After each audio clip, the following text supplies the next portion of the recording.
stopping, calming, resting, healing.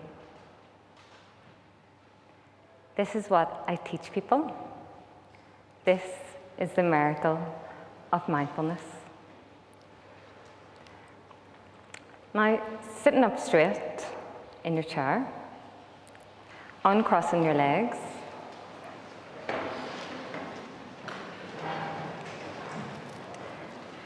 becoming aware of your feet on the floor, the soles of your feet in contact with the floor, your buttocks on the chair, the whole body sitting, the weight of your body going down, the height of your body rising up. Placing a hand on your abdomen and a hand on your chest. And noticing the fact that you're breathing in and you're breathing out. You can even say to yourself, I am breathing in, I am breathing out.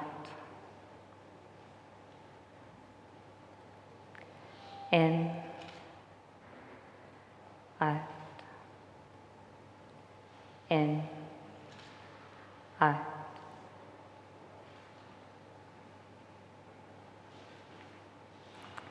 This is mindfulness. We didn't have to go to a mountain in Tibet. We didn't have to shave our head or walk about barefoot. Mindfulness is something that's actually very accessible. It's very normal, and it's actually very simple. You might have had many moments of mindfulness in your life already. So what I do is I train people to build their mindfulness muscle.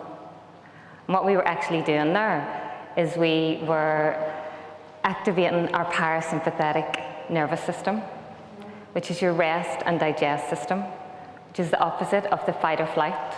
So the fight or flight system is what's happening when we're stressed. And so we're all so busy all the time. We're trying to get somewhere, we're trying to do something, we're trying to achieve. Even when we're sitting here, we're tweeting, we're being encouraged to tweet. We're trying to be somewhere else. We're not actually here now, in this moment. And what happens is, as we all know, as you all know, without me needing to tell you, we get caught up, we get stressed out, we're stuck in traffic, we're frustrated, we're in a meeting, we're standing on stage in front of 200 people. You know, these are the times when you can practice mindfulness. These are the times when you can bring your awareness and your attention to your breath, to the simple fact that you're breathing in and you're breathing out. As well as activating the parasympathetic nervous system, which I like to think is calling in the paramedics, because it comes in and helps you. It lowers your heart rate, your blood pressure. It activates all those nice happy hormones that you need in your body. We're also changing our brain.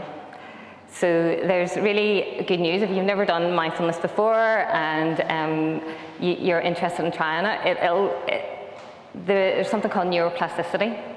And what they're able to show now is that when you practice this, when you start to do mindfulness and you do it for a while, the parts of the brain that are about stress, called the amygdala at the back of at the head there, they start to shrink.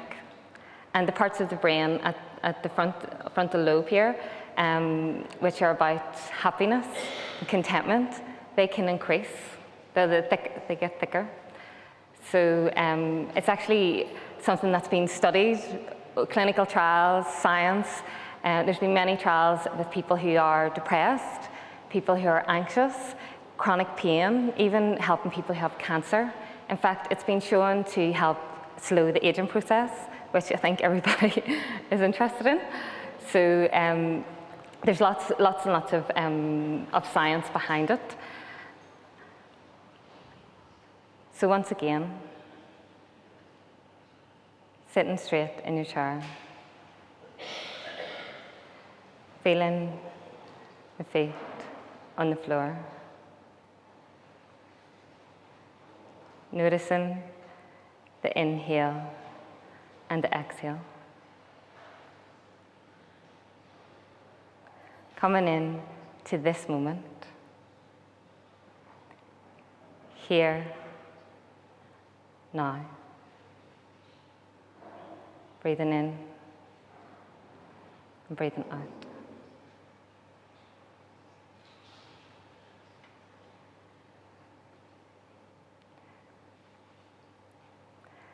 So I know for some of you it's hard to believe that something so simple can have such a profound effect, can have such enormous range of benefits. You might not have read all the scientific papers and things that I've looked at. You might not have had the experience of doing it yourself. So there's a woman called Shauna Shapiro. She's a researcher in Santa Clara University in California. And she was interested. She looked at what are the mechanisms of mindfulness. And she said there's 3 things. And the first thing is intention. So we need to have an intention to practice, an intention to be present, an intention to be in the room right now. So we set our intention. And the second thing we do is we pay attention. So attention is very powerful. And mindfulness is kind of like a training in attention. So we train our attention to stay, to be here now, activating this power of now. You've all heard of the power of now. So we pay attention on purpose. And then the third aspect is attitude. And this is very powerful and really makes all the difference. It's a certain type of attitude. It's one that's a little bit counterintuitive and countercultural.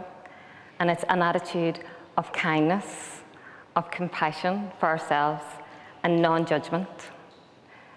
So while we have done that short little practice that I did with you there, you might have already had thoughts such as, oh, I can't do this. I'll never be able to do it. My mind's too busy.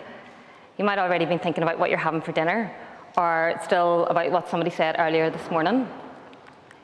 So it's very difficult. Once we start to practice, we realize how difficult it is to keep the mind present, to keep the mind here, focused on what we're doing right now. So we cultivate this certain attitude of kindness, of compassion.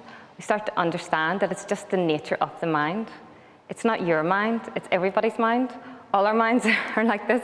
All our minds are going from here to there and everywhere. So we need to start to change a little bit of how we are, become human beings than human doings. We're always running to get to the next thing.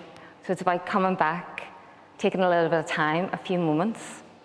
So when it comes to the 31st of December, 2014, and you look back over the year and you think, where did that year go? Time's speeding up, things just flying by. I can't even remember what I did in September. You can know that you were there, that you have kept your appointment with life, that you've actually been there in this moment. So right now, we've nowhere to go, nothing to do. We just breathe in and breathe out. The breath is like the link between the body and the mind.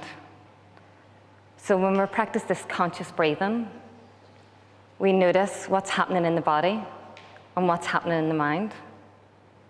And we can experience this moment. And we know that right now we're all safe, we're all well enough to be here.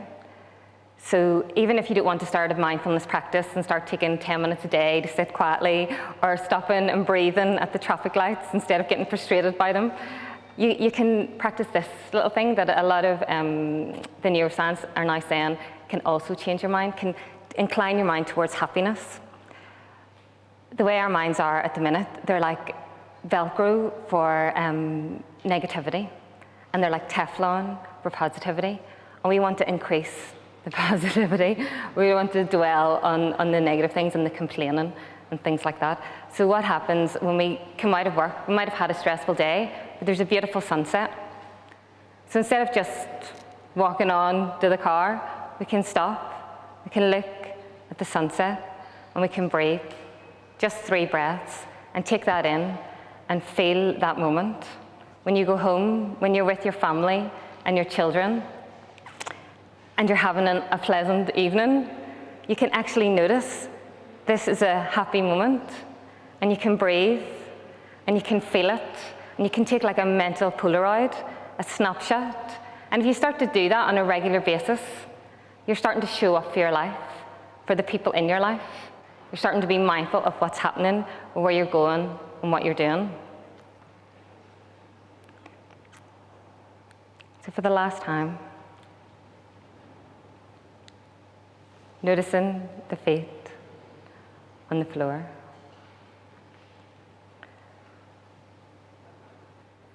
The body sitting, the body breathing.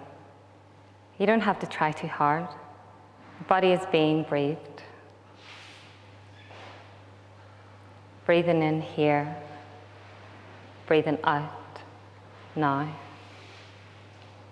Here, now. Here, now. And in the words of my teacher, Thich Hanh, there is no need to run, strive, search, or struggle. Just be.